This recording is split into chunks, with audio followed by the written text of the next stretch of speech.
Ladies and gentlemen, good afternoon to this special interview with Dr. Muhammad Shahid Amin Khan, Head of International Human Rights Commission and Chairman of World Peace Mission Organization from Pakistan.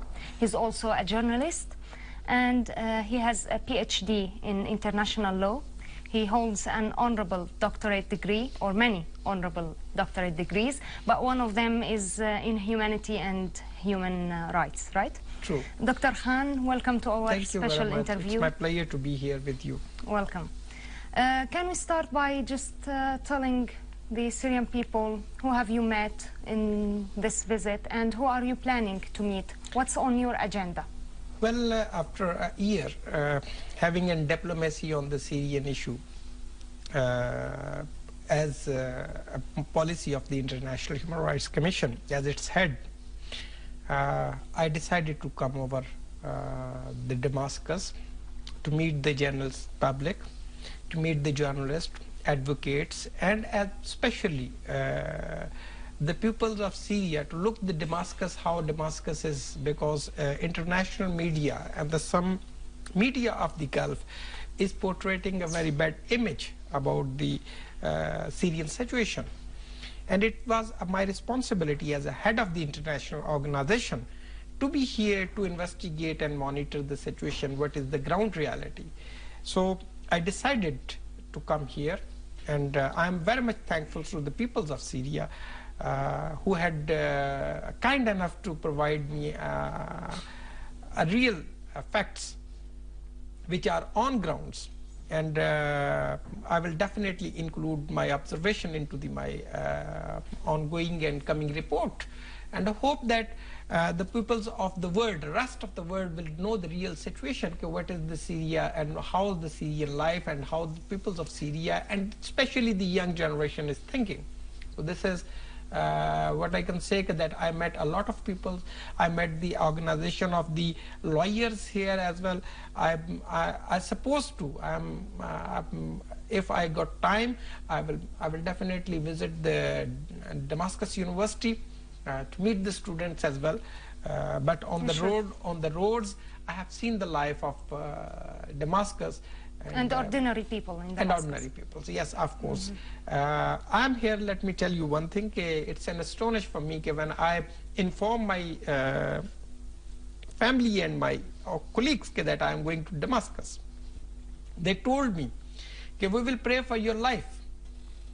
And I said, so the reaction was absolutely depending on the Western media.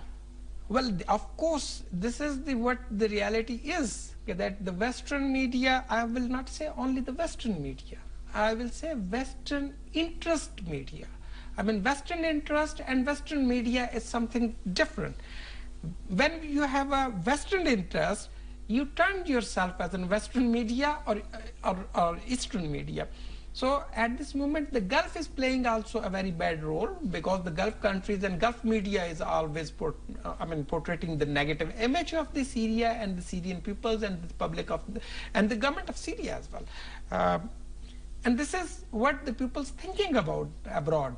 As I told you that I came here and I asked to just inform to my family and my colleagues that I am moving from Beirut to Damascus, and they said, Ambassador, don't go there. I said, why?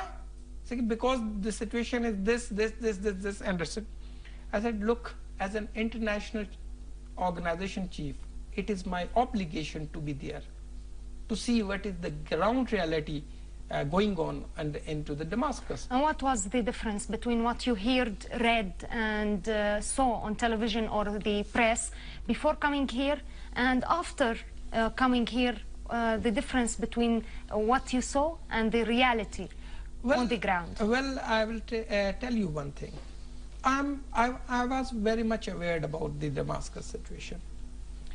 But if I will say into the media that I am aware, they will say that might be I am lying. Why? Because I never visited Damascus in these days. So what they called, I am risking my life, I came here to see. And what I was thinking and what I know the realities, and even not before the visit, that realities are existing. The pupils are walking on the streets, pupils are having a day-to-day work. Today morning when I was going to meet journalist in one newspaper, I was stuck in that traffic. So what do you think about that? The city who is lively living and I am stuck into the traffic.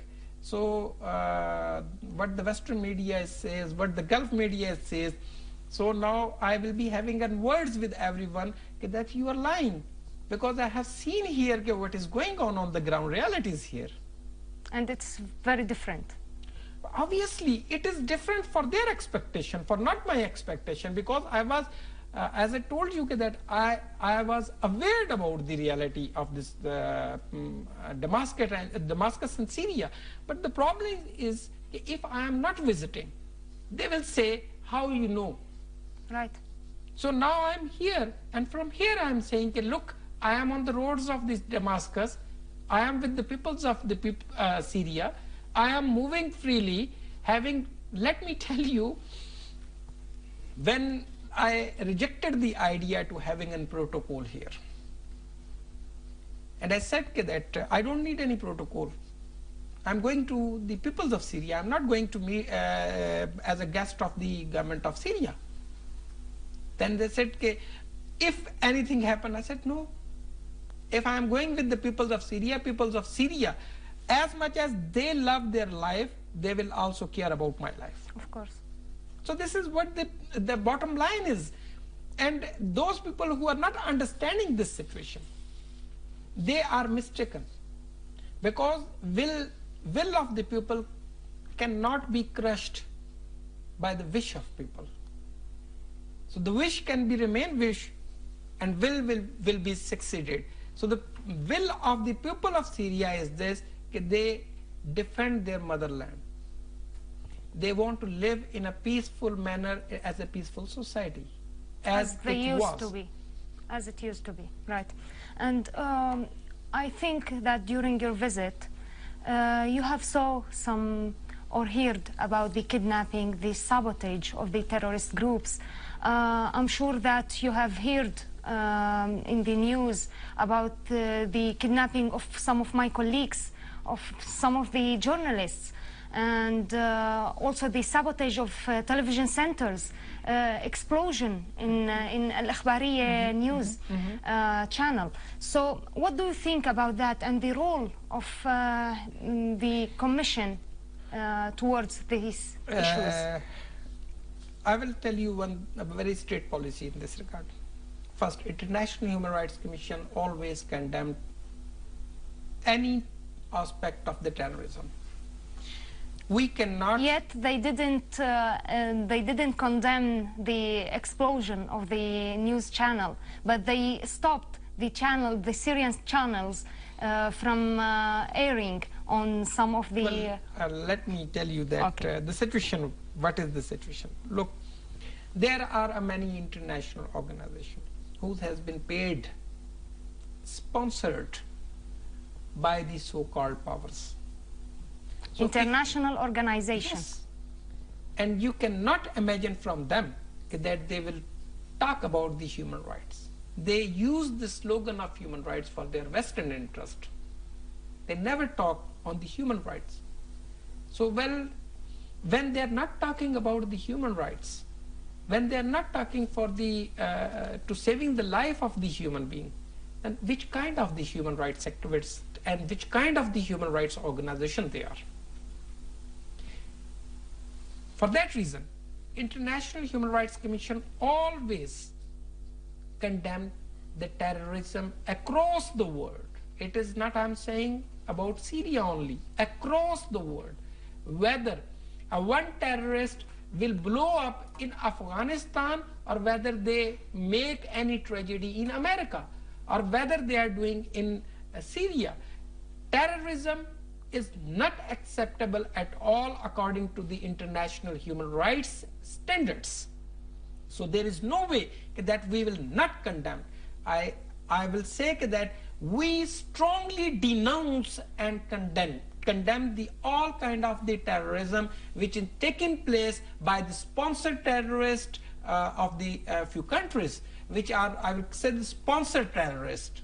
So there is a difference. There is some peoples who made themselves as a terrorist, and there is some peoples who are sponsored by someone to be a terrorist. So the sponsored terrorist in Syria is highly and strongly condemnable, whether it is with the journalist, whether it is the ordinary people, whether it is on the property of the peoples and the government installation, because government installation are the property of the public. That exactly. is not the property of the government.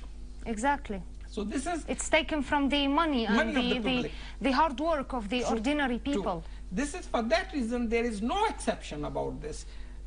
Number second, you talk about that kidnapping of the journalist. Well, our colleague in Italy,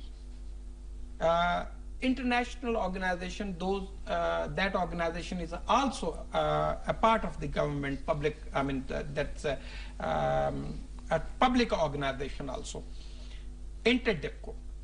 They requested me, his chief requested me to convey to the Syrian government to do something for the release of the Italian and Russian. Although they are concerned with the Italian, but they said that you ask the government during your visit. And yesterday night when I met the Minister of Justice, I asked and requested on behalf of the Interdepco and on behalf of the International Human Rights Commission that the government of Syria has the obligation to do whatever they can do for the release of the kidnapped peoples, whether they are the journalists or whether they are the common foreign men or whether they are the Syrian. So there is no exception between the journalist or between the lawyers. They are all human. Of course, they are all human. So the just giving you examples. Minister of Justice assured me on behalf of the Syrian government that whatever means, whatever possibilities in the hand of government of Syria, they will try level best to get release of that all kidnapped. We hope that all kidnapped people will go back. But the situation is this, as we discussed, situation is the very opposite of that. Because the kidnappers who kidnapped the journalists and the Syrian peoples and the foreign citizens, they are hideout in the land of Turkey. And Turkey is responsible of this crime. On behalf of the Lebanese people, those who has been kidnapped by the so-called Free Syrian Army or by the so-called of the opposition, whatever you will say, they are a bunch of terrorists. Well, there is a difference. Those who don't have an arm in their hand, they are opposition. Those who have the arms in their hand, they are the terrorists.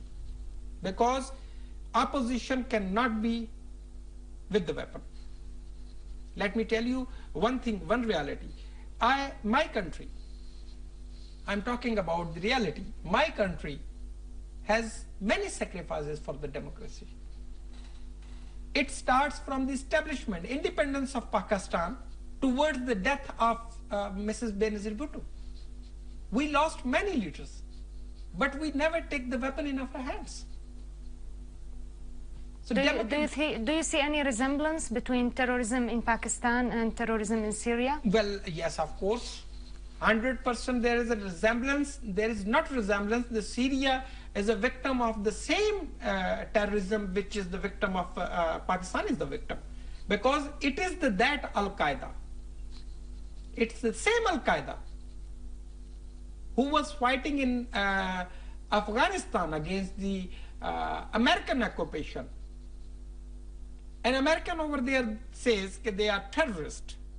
And the same al-Qaeda, when it was paid by Saudi Arabia and sent it on the borders of the Syria to disturb the Syrian peace and to disturb the present regime, that called they are the opposition and revolutionary group.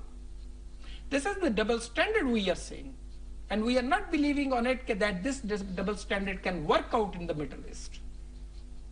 So That al-Qaeda and this al-Qaeda, they are both brothers. So they are the same. They are the same. And they for this reason, International Human Rights Commission have no double opinion and policy. As the al-Qaeda of Afghanistan, and we demand the terrorism ended by the Taliban in Pakistan. Those who are killing the innocent pupils, those who are blowing up the schools of girls, those who have done the terrorist attack on the innocent girl who is now in United Kingdom, Malala Yousafzai, if you heard about that. Of course. So these, if they are terrorists, then what the Syrian opposition, so-called Syrian opposition, who is getting the money and the weapons, from where they are getting the weapons, from where they are getting the money, that is the Turkey, that is the Saudi Arabia, that is the Qatar. And Qatar is also always playing the bad and dirty games towards the peoples of the other Muslim countries, because the Turkey is a base of the Israeli intelligence. And Turkish king, Qatari king should be brought in front of the International Court of Criminals. As much as we demand from the Saudi Arabia, Arab Emirates, and the other rest of the so-called dictators and kings to restore the democracy for their countrymen. People. But they are condemning, they are saying that some other countries and regional countries are interfering in their if you are fighting about the Iran, so Iran have the democracy. They are not interfering. Why they have to interfere? Because the Saudi Arabia always interfere in the internal affairs of Iran. So it is a common thing. You know, this is what is the natural solution of this, that to hide out my crime, I put finger on you. So the Arab worlds and so-called kings are doing the same thing. They want to hide out their crimes against humanity, crimes and violation of human rights into their own countries. They are saying that Iran is interfering into the region.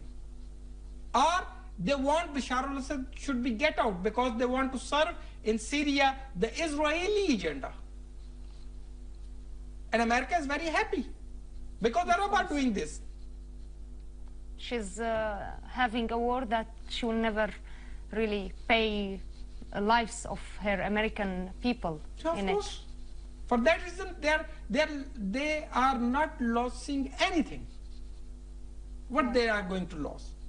So Arabs are killing each other, and she's just watching. Yeah, and they are encouraging. Americans are encouraging them. Okay, do the fight, kill each other. So this is happening. Mm-hmm. Right.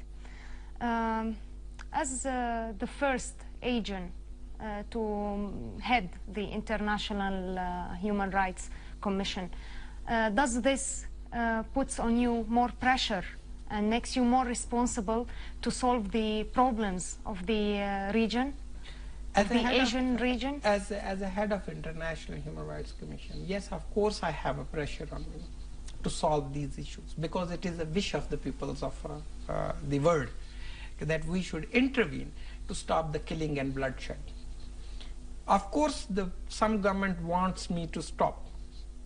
We have the bilateral issues with the so many countries, so I mean, the communication is very easy to say, whatever to say. So I think that those countries, those who are putting pressure that International Human Rights Commission should stop its activities to bring the peace in Syria, they are mistaken. You will keep? I will not only keep, I will keep until that end, where the one person is not living into the peace.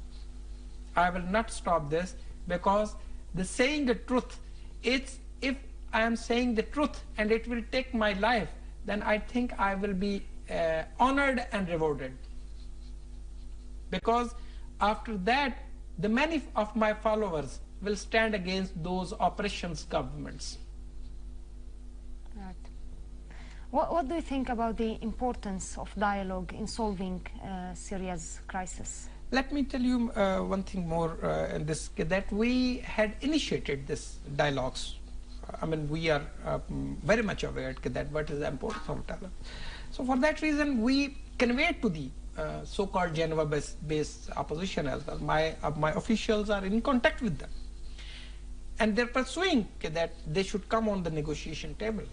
They should let down their arms, because until and unless anybody have an arm, we will not talk with them, because we are not obliged to. It's against the norms of the dialogues. It's against the norms of the table talks and negotiation. So, as they will ready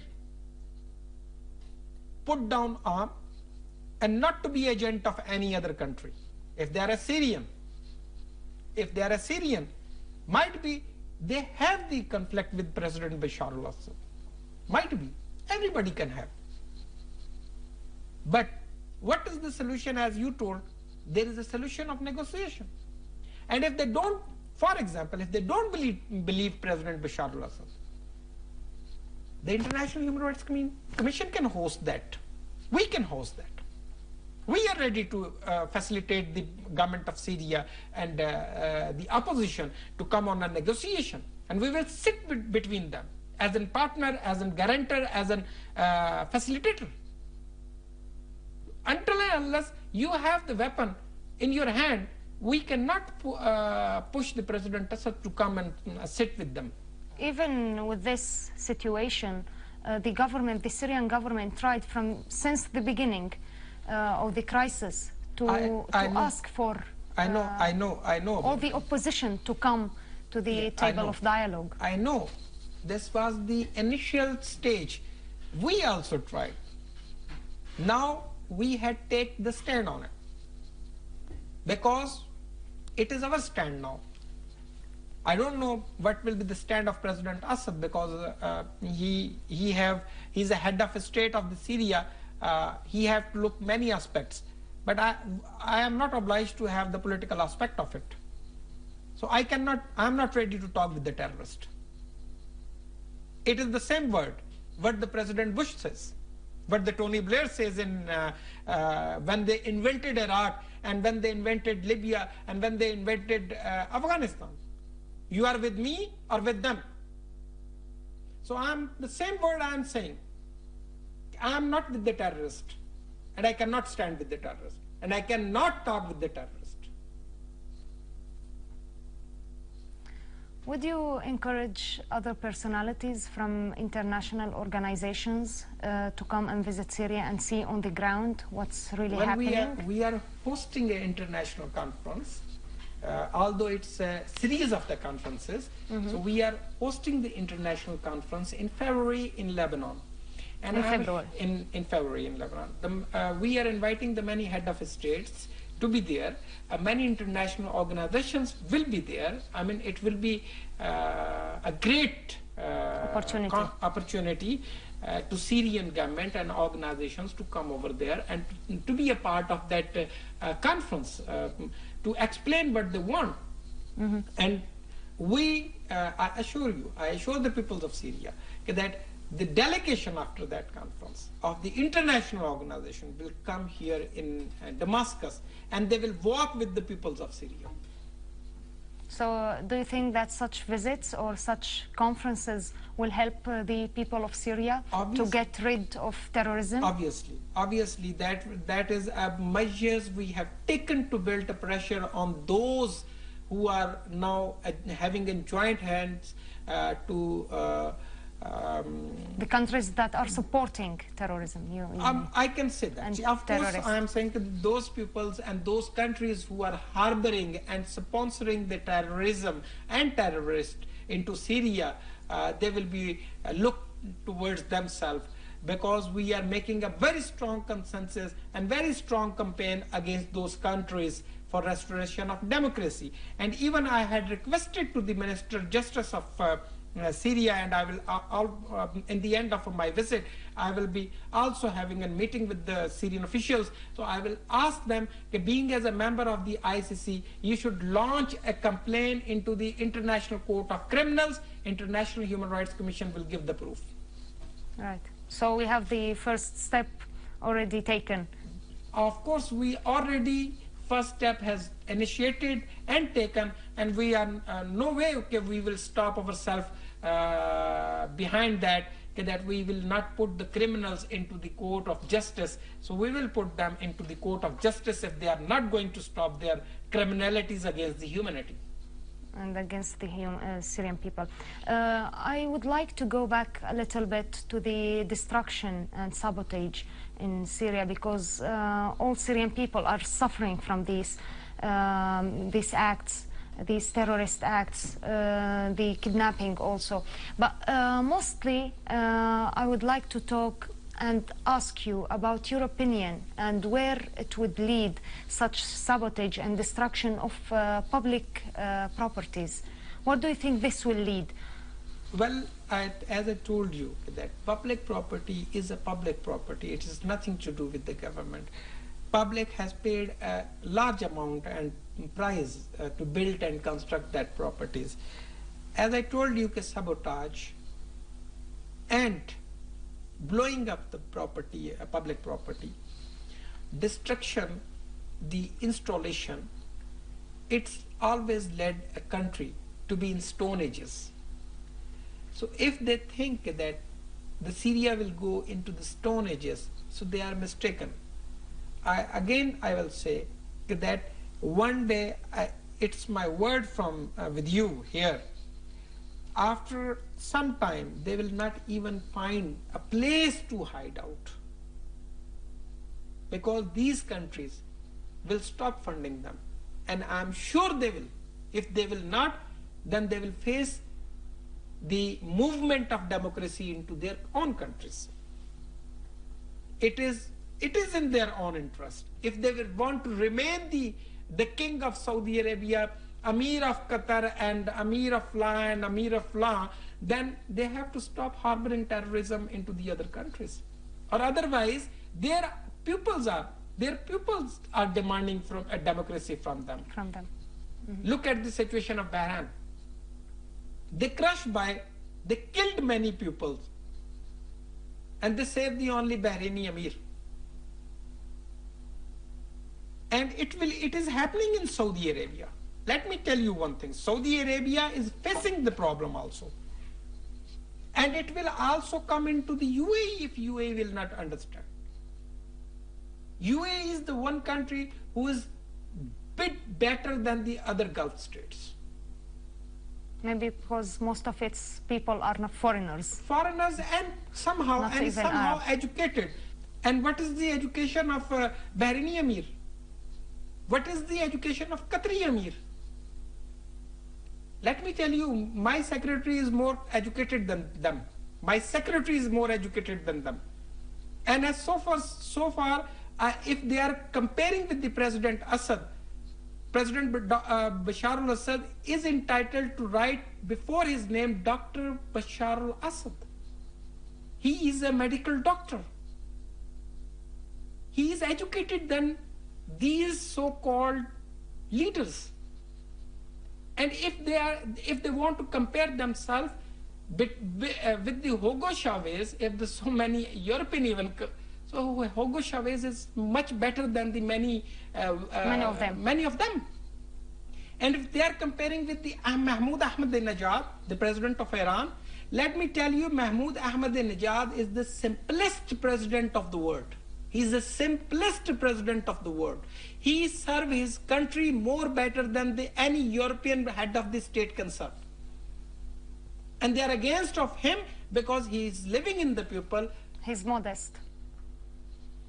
And he is more educated than them. So those rulers who have the stick for even run, they cannot run themselves. So they are demanding the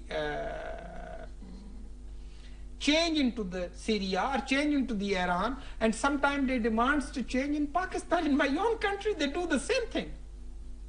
They don't care. They don't care. And if Pakistan is not listening them, they're threatening Pakistan.